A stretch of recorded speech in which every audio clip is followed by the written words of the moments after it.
Quand on parle de cycle d'exploitation, qu'est-ce qu'on veut dire vraiment par là? Donc, voici les 6 étapes vraiment du cycle d'exploitation et ça va vous permettre de comprendre vraiment ce que c'est. Première étape, dans le cycle d'exploitation, déjà on va acheter un produit. On va acheter un produit ou le produire par nous-mêmes si on est producteur. On va l'acheter à notre fournisseur.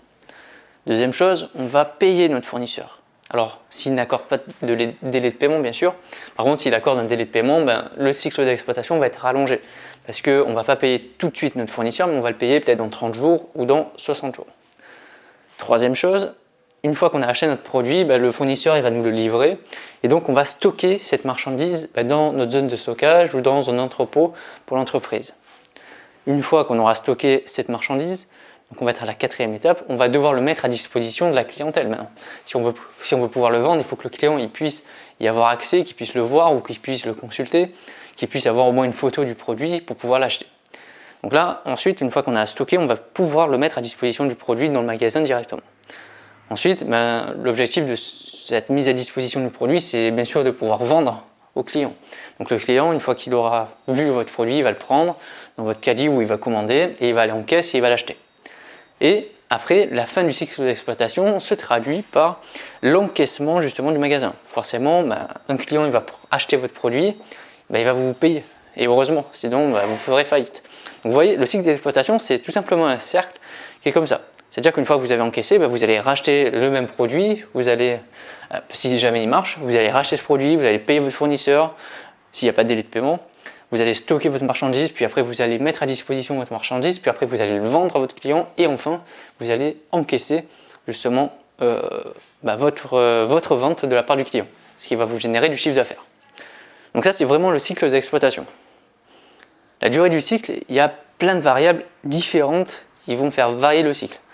Alors déjà, est-ce que c'est le produit vendu en lui-même qu'on va s'interroger? Si c'est un produit basique, il va s'acheter très simplement. Un produit alimentaire, vous le mettez en rayon, dans la journée, la plupart du temps, il part. Donc le cycle d'exploitation, il est extrêmement court. Par contre, vous vendez des piscines, vous n'allez pas vendre une piscine tous les 3 heures. Donc il va peut-être se passer plusieurs jours ou plusieurs semaines en fonction de la période où vous allez réussir à vendre votre produit. Donc ça veut dire que votre cycle d'exploitation, et même avec le moment de livraison, ça peut être rallongé, votre cycle d'exploitation il va être beaucoup plus long. Il va être de plusieurs jours ou plusieurs semaines. Après, ça dépend du type de clientèle. Est-ce que c'est des achats qui nécessitent de la compulsion, qui sont compulsifs pour le client? Donc si c'est compulsif, ça veut dire que le cycle d'exploitation il va être extrêmement rapide, le client, coup de cœur, il va l'acheter de suite. Ou est-ce que c'est des achats beaucoup plus réfléchis? Dans ce cas, le client il va regarder le produit, il va rentrer chez lui, il va réfléchir, à faire des recherches, puis après il va revenir en magasin pour le prendre. Donc là, le cycle d'exploitation il va être rallongé. Parce que justement, la vente du produit va être rallongée par la réflexion qui est nécessaire. Après, ça dépend aussi des délais de paiement du fournisseur. Bon, des fois vous le payez cash, votre fournisseur, mais des fois vous le payez 60 jours après. Donc ça veut dire que votre cycle d'exploitation il est rallongé de 60 jours. Pareil pour le délai de paiement pour les clients. Si votre dernière étape d'encaissement, le client, dans la plupart du temps, il va payer directement, mais des fois, il va avoir des délais de paiement ou il va avoir un prêt en quelque sorte, donc un échelonnement justement de son paiement. Et donc dans ce cas-là, le cycle d'exploitation va être aussi rallongé. Et bien sûr, les délais de livraison.